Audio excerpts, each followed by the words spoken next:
I switched to the iPhone 14 Pro, but before I tell you why I did and why I love it, I need to tell you about one major problem with the iPhone 14 Pro that has popped up over a month of long-term usage: the weight distribution. So the iPhone 14 Pro actually has a pretty nice feel in the hand. It actually feels pretty comfortable, it's a nice shape, nice size, and actually easy to grip. But my problem is that the weight distribution makes it a phone that feels like it's constantly trying to drop itself and break itself. The weight distribution of the iPhone 14 Pro is pretty weird. If I'm holding the phone up to about this angle, it feels very secure in my hand, like it wants to be there and sit there. But if I tilt it a little bit more when I use my phone like this, it feels like the top half is just suddenly wanting to tip itself over the edge and fall over. It feels very volatile, very unstable. It feels like it's flip-flopping back and forth. And this is obviously got to do with the weight distribution of the iPhone. The thing is, if you kind of try to balance the phone, you find that the weight distribution of this phone is pretty 50-50, as I now shall demonstrate. You see, it's pretty 50-50 and looks pretty reasonable. But I have a theory as to why the weight distribution still feels so funky and so unstable. That is because of the concentration of the weight. So if you look at what causes the weight in a phone, it's going to really be the battery, the main board, the case itself, and of course, these big fat rare camera modules. These big fat rare camera modules contribute to a large part of the phone's weight, and they are concentrated in the top right corner of the phone at the extreme end, which completely destabilizes the phone. And there's nothing else on the bottom that balances the weight of this camera out, since the weight distribution of every other heavy part in this phone is pretty evenly distributed over a large surface area. I mean, what are the other heavy parts in a phone? The screen, the battery, the glass on the back, the metal frame. All these things are spread out over a large surface area and evenly distribute their weight. Only the camera concentrates a bunch of glass and circuitry in a top corner, which completely destabilizes the weight distribution. So that's my theory as to why it is a bit unstable in my hand, and I personally recommend that if you do buy a 14 Pro, be careful with it, because it is a phone that feels like it's very prone to tipping over and falling out of your hand. So get a case, or just get so rich that if you break your iPhone, you just buy another one. The thing is though, the cameras, which is what causes this weird weight distribution problem, is also my favorite part of this smartphone and the main reason I bought the 14 Pro. This is the best smartphone camera of 2022. Now, before you come at me and say, oh, the Xiaomi or the Samsung or the Google Pixel 7 Pro beats it in certain select situations, I have to be honest, if we're talking about best smartphone camera, we need to look at it as a complete all-round package. And of all the smartphone cameras, the 14 Pro gives you the most complete all-round package. Yes, in certain select situations, in still photography, the iPhone 14 Pro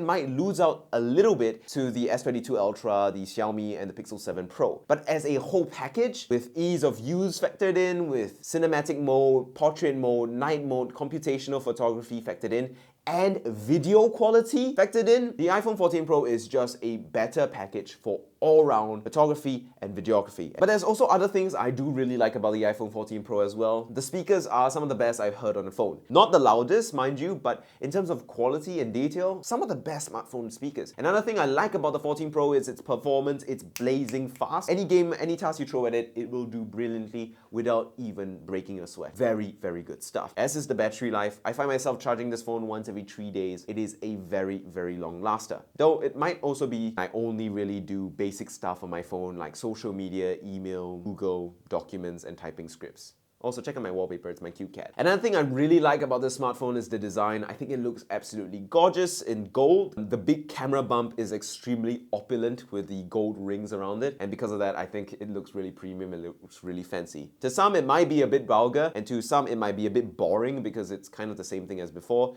But for me, I really love it. I also do enjoy the new dynamic island feature. I think it's a nice bit of UI design. It's not earth-changing, life-changing. Hey, it's a nice to have, and I think it's cute. Another thing I also really like about the iPhone 14 Pro is the touch responsiveness. This is one of the top things about the iPhone 14 Pro that I have enjoyed so far, and that's how snappy and quick the screen is to respond to my swipes, my movements, which is great for gaming, but it's also great for like just swiping Reddit and having a very satisfying experience, which is a very first world thing to say, but hey, I have a 14 Pro, so I'm gonna enjoy every bit of it because I paid for it. But there are also a bunch of things that I don't like beyond just the problematic weight distribution. Price is exorbitant, as Apple products are. The lack of a fingerprint sensor is just stupid. I still prefer a fingerprint sensor for when I'm not wearing my specs, because Face ID doesn't work without my specs. I don't want to have to save another face recognition thing. I'm lazy. Another thing is that I don't like the fact that it's lightning. I Probably should have waited to the 15 Pro to get USB-C. I needed a phone here and now, so that's why I bought the 14 Pro.